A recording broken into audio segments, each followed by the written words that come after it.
Nah, guys, kembali lagi di channel Aprisitorus, di mana channel ini akan memberikan diri kamu suatu informasi baik dari pekerjaan, asmara, keuangan, ataupun kehidupan diri kamu secara general.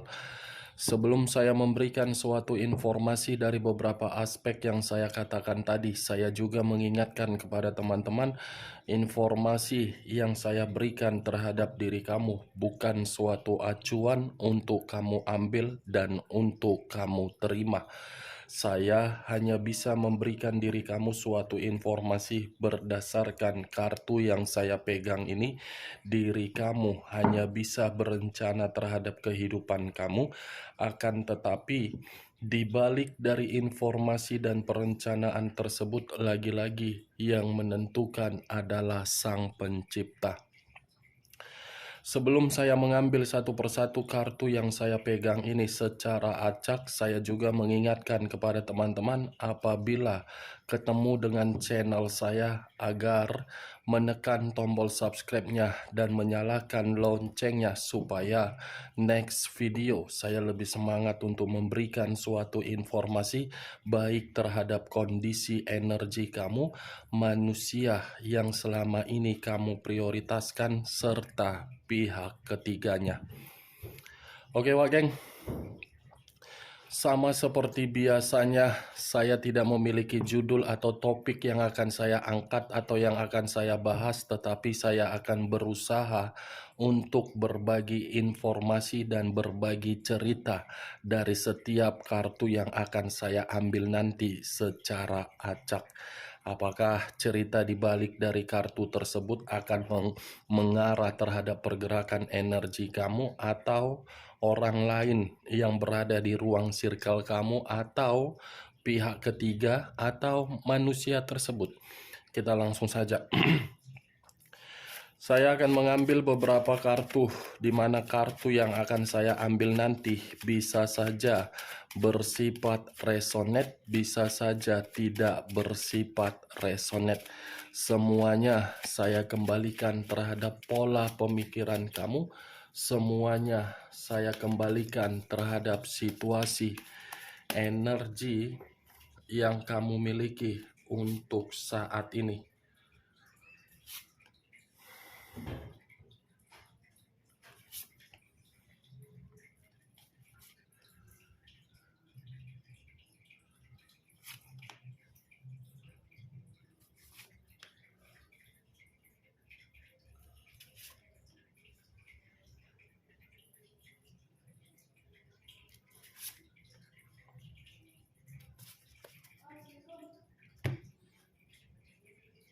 Nah, guys, di depan saya ini sudah ada beberapa kartu yang sudah saya ambil secara acak satu persatu dari tumpukan kartu yang saya pegang tadi.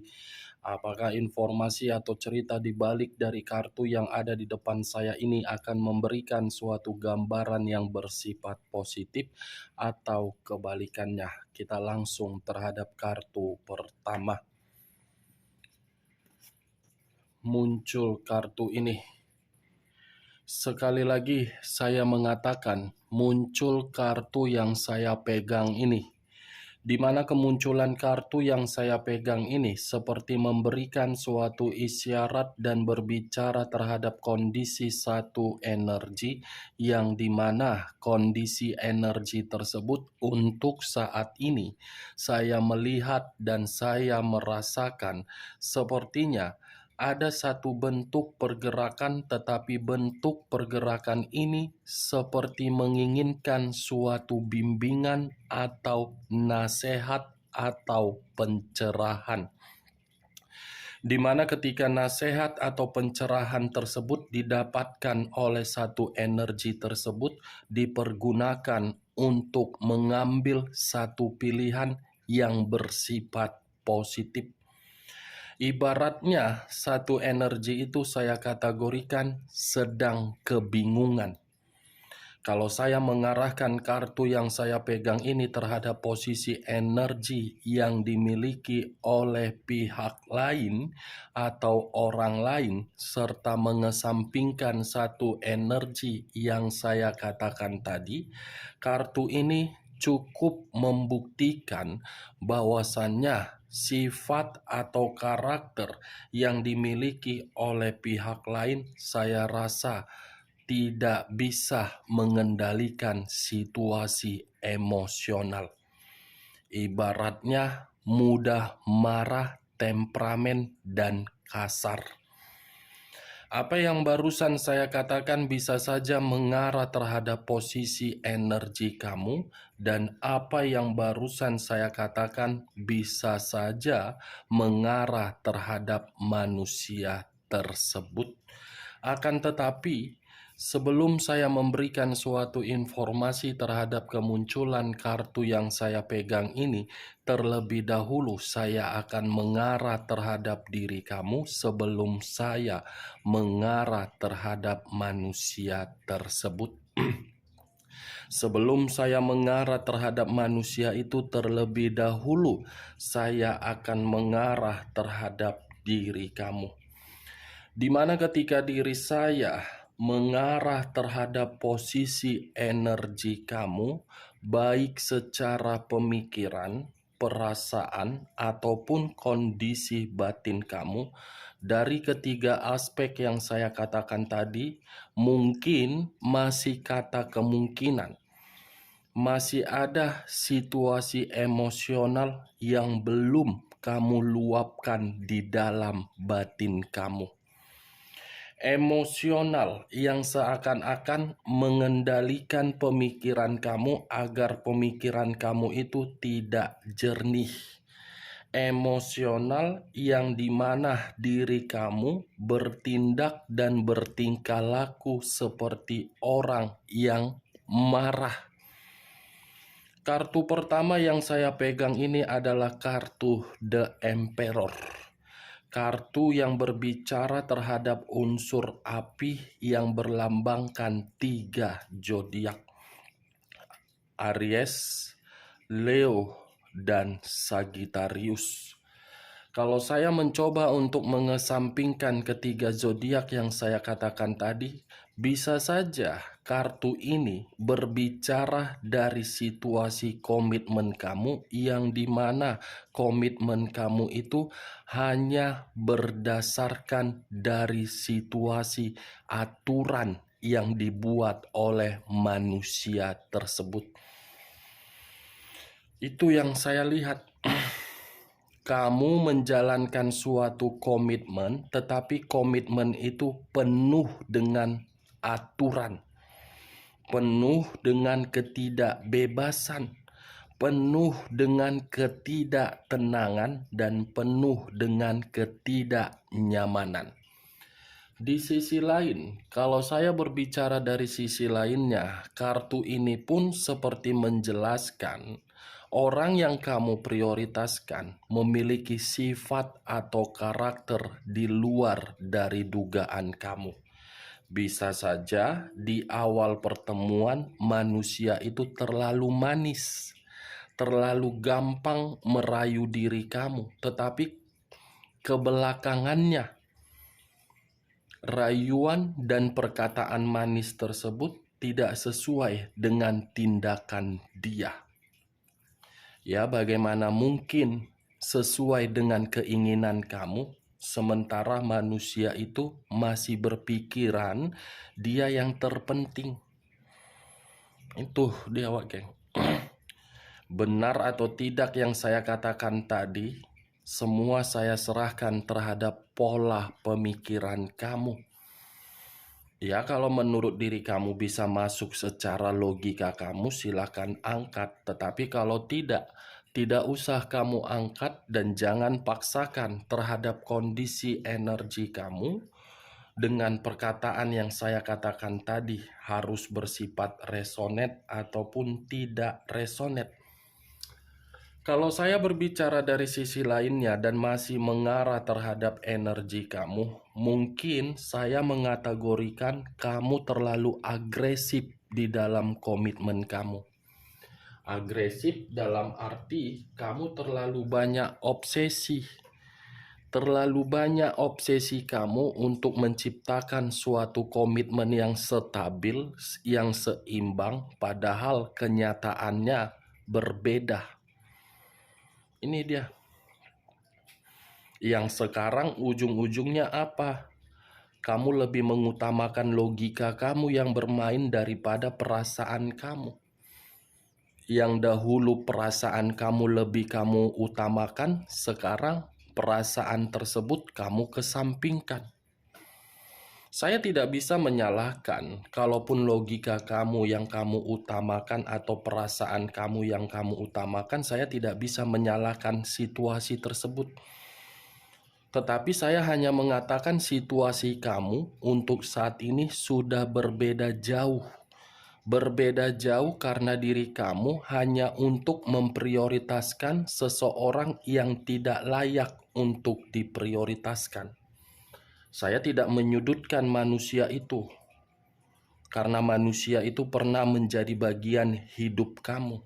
Dan saya tidak membenarkan tindakan manusia itu yang seakan-akan membuat diri kamu seperti orang yang tidak memiliki harga diri. Ini dia, Wak Geng. Kalau saya mengarahkan kartu ini terhadap posisi energi manusia tersebut, bisa saja kartu ini pun seperti berbicara, manusia itu masih memantau diri kamu. Hanya sekedar koneksi memantau, bukan secara koneksi ingin bertemu. Dimana ketika manusia itu masih memantau diri kamu, mungkin dia merasa bersalah, merasa menyesal, merasa perbuatan dia itu sudah menerima suatu hukuman. Itu dia yang saya lihat. Mengganggu, iya. Memantau, iya. Seperti orang yang tidak terima bahwasannya diri kamu di luaran sana bisa tertawa, bisa bahagia, bisa nyaman. Tetapi kali ini saya masih tetap tidak terlalu mendominasi terhadap pergerakan energi kamu. Saya ingin lebih mendominasi terhadap pergerakan energi manusia tersebut. Karena untuk kartu pertama yang keluar, kartu The Emperor, bukan mengarah terhadap diri kamu, mengarah terhadap manusia itu karena sifat dan karakter dia yang terlalu egois. Sifat egois dia sudah membuat diri dia merasa bersalah. Bersalah untuk meninggalkan diri kamu, bersalah untuk tidak bertanggung jawab terhadap diri kamu, bersalah untuk memperlakukan diri kamu di luar dugaan kamu. Kita lihat kartu berikutnya. Muncul kartu Nine of Swords. Terdiri dari 9 pedang. Kalau saya mencoba untuk mengambil satu pedang dari ke-9 pedang tersebut, satu pedang yang saya ambil ini seperti apa yang ingin saya katakan ya. Pergerakan energi itu seperti ketakutan. Ketakutan yang membuat diri dia tidak bisa kembali. Hanya bisa memantau tetapi tidak bisa memiliki diri kamu secara utuh. Dengan kondisi diri dia merasa bersalah dan ketakutan, manusia ini seperti merasa stres, mencari berbagai cara agar bisa rasa bersalah tersebut bisa dia tebus. Mencari berbagai cara agar rasa penyesalan dia itu bisa membuat diri dia tidak lagi khawatir, gelisah, dan ketakutan. Sebenarnya kalau saya mengatakan, kalau diri kamu bertanya apakah dia masih memiliki perasaan terhadap diri kamu, saya cukup mengatakan manusia itu masih memiliki perasaan terhadap diri kamu. Masih dia simpan perasaan itu terhadap diri kamu, tetapi kondisinya yang berbeda jauh, kondisinya yang tidak mengharuskan perasaan itu terkoneksi terhadap diri kamu. Bagaimana mungkin bisa terkoneksi perasaan yang dia pendam? Karena diri dia sudah terlalu banyak memberikan diri kamu berbagai konflik, berbagai ancaman, berbagai situasi kedepresian.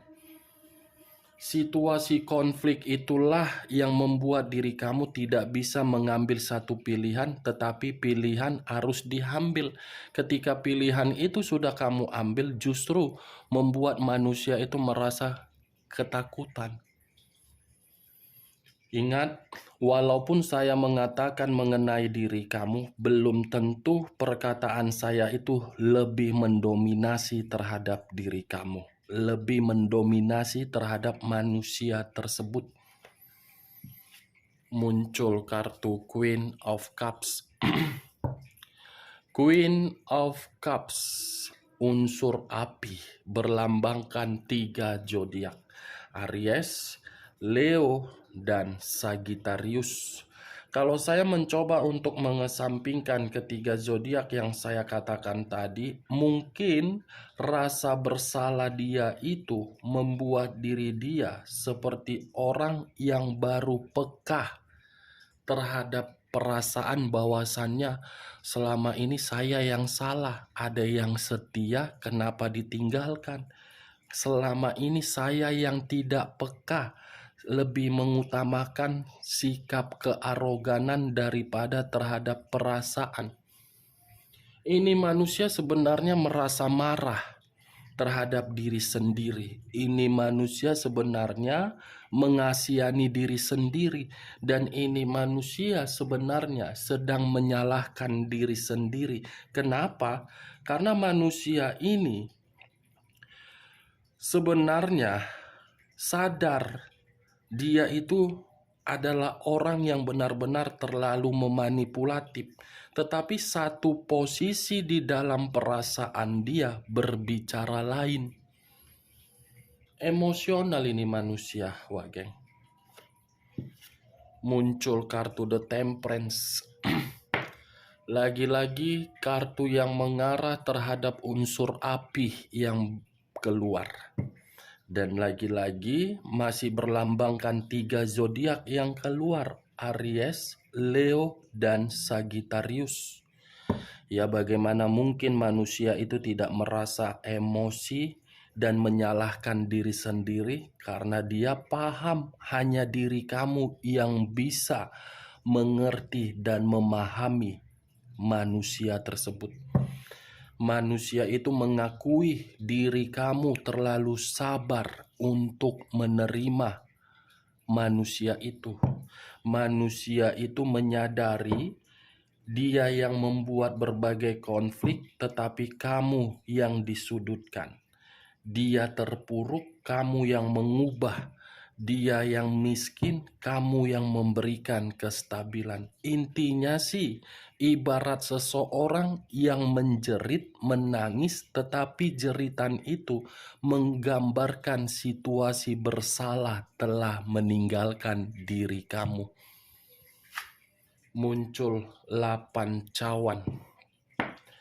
Terdiri dari 8 cawan. Kalau saya mencoba untuk menarik satu cawan dari ke-8 cawan tersebut, mungkin satu cawan yang saya tarik ini seperti memberitahukan manusia itu yang pergi, tetapi manusia itu yang ingin kembali. Manusia itu yang memutuskan hubungan secara sepihak terhadap diri kamu, tetapi manusia itu yang terluka. Manusia itu yang meninggalkan kebahagiaan yang pernah kamu berikan dengan situasi kesabaran kamu, tetapi manusia itu yang menerima kekecewaan. Manusia itu yang sudah mengkhianati diri kamu, tetapi pengkhianatan yang dia berikan terhadap diri kamu seakan-akan membuat manusia itu benar-benar menerima suatu kesimpulan bahwasannya diri kamu masih one the best. Ini dia, wah geng. Saya mengakui kepergian, keputusan yang pernah dia lakukan itu hanya berdasarkan dari emosional, kenikmatan, kebodohan dia, bukan secara dari hati dia, naluri dia.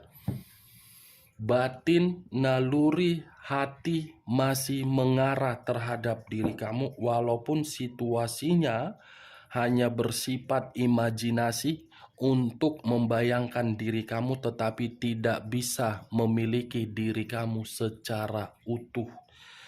Dan sekali lagi saya mengatakan terhadap diri kamu, manusia itu pergi belum tentu menjamin ketenangan di dalam pemikiran dia yang tenang. Justru ketenangan di dalam pemikiran dia tidak ada. Muncul 4 cawan.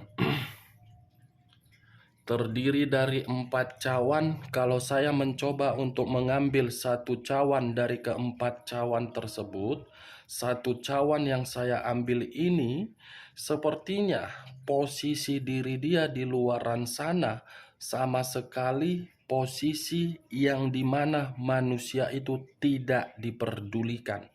Mungkin dari kondisi yang tidak diperdulikan, mulai otaknya yang bermain bahwasannya saya sudah meninggalkan orang yang memberikan saya suatu kepedulian. Bukan hanya tidak diperdulikan, manusia itu seperti dihina. Itu dia. Memang di awal manusia itu menganggap pihak ketiganya adalah seseorang yang bisa memberikan diri dia kebahagiaan. Tetapi manusia itu sudah dibutakan dari suatu kenikmatan. Buta, kedua matanya sudah tertutup. Yang dia nikmati itu hanya secara kulit, bukan secara perasaan. Ini manusia sudah tidak memiliki kewarasan yang 100%, tetapi matanya pun seperti 212 Wiro Sableng. Ini dia wak geng. Muncul kartu dekariot. Kata dekariot mengarah terhadap unsur air, berlambangkan 3 zodiak, Pisces, Cancer, dan Scorpio. Kemunculan kartu dekariot ini kalau manusia itu merasa bersalah karena itu adalah luapan dari batin yang dimana batin dia frustasi. Frustasi. Bisa saja saya kategorikan manusia itu penuh dengan konflik. Kehidupan dia berbagai konflik timbul karena dia sudah meninggalkan diri kamu. Dan saya rasa kartu dekariot ini pun seperti memberitahukan ada satu perjalanan atau ada satu pergerakan yang dimana itu akan mengarah terhadap diri kamu. Mengarah, atau bisa saja baru-baru ini manusia itu sudah menuju terhadap diri kamu. Tetapi ketika diri dia menuju terhadap diri kamu, bertentangan terhadap diri kamu dan kamu tidak mau merespon. Ini manusia benar-benar lagi frustasi. Merasa bersalah plus frustasi plus tidak diperdulikan plus dihina plus ada luka plus ada kecewa plus ada sakit hati. Kita lihat kartu terakhir. Muncul kartu Page of Wands. Muncul kartu Page of Wands. Terdiri dari 1 tongkat yang dimana tongkat ini berdiri tegak, tetapi tongkat ini seakan-akan memiliki makna yang dimana manusia itu baru paham, baru mengerti bahwasannya kesetiaan dari suatu komitmen akan membuat kehidupan seseorang akan bahagia. Itulah diri kamu yang kamu berikan terhadap manusia tersebut, baru dia sadari ketika diri dia paham kesetiaan itu seperti itu. Di sisi lain, bisa saja ketika manusia itu paham dengan kesetiaan karena dia terlalu memprioritaskan pihak ketiga dia, tetapi ketika diri dia memprioritaskan pihak ketiganya, justru diri dia tidak diprioritaskan. Siapa tahu karena tindakan pihak ketiga memperlakukan diri dia, baru dia sadar. Page of Wands, manusia itu merasa bersalah karena diri dia diperlakukan dari skandal cinta dia di luar dari dugaan dia. Di sisi lain, manusia itu pun saya kategorikan merasa bersalah telah meninggalkan diri kamu karena diri kamu masih one the best. Nomor satu yang paling baik, paling sabar, paling mengerti, paling memahami. Oke, Wageng? Sebelum saya menutup perkataan saya, kalau menurut diri kamu perkataan saya tadi bisa masuk secara logika kamu, silakan angkat. Tetapi kalau tidak usah kamu angkat dan jangan paksakan terhadap kondisi energi kamu agar perkataan saya tadi bisa bersifat resonate ataupun tidak resonate. Anggap perkataan saya tadi ketika saya mengangkat kartu pertama sampai akhir sebagai gibahan saja, bukan sebagai acuan ataupun keputusan. Sekian dulu informasinya. Salam kartu tarot, salam zodiak.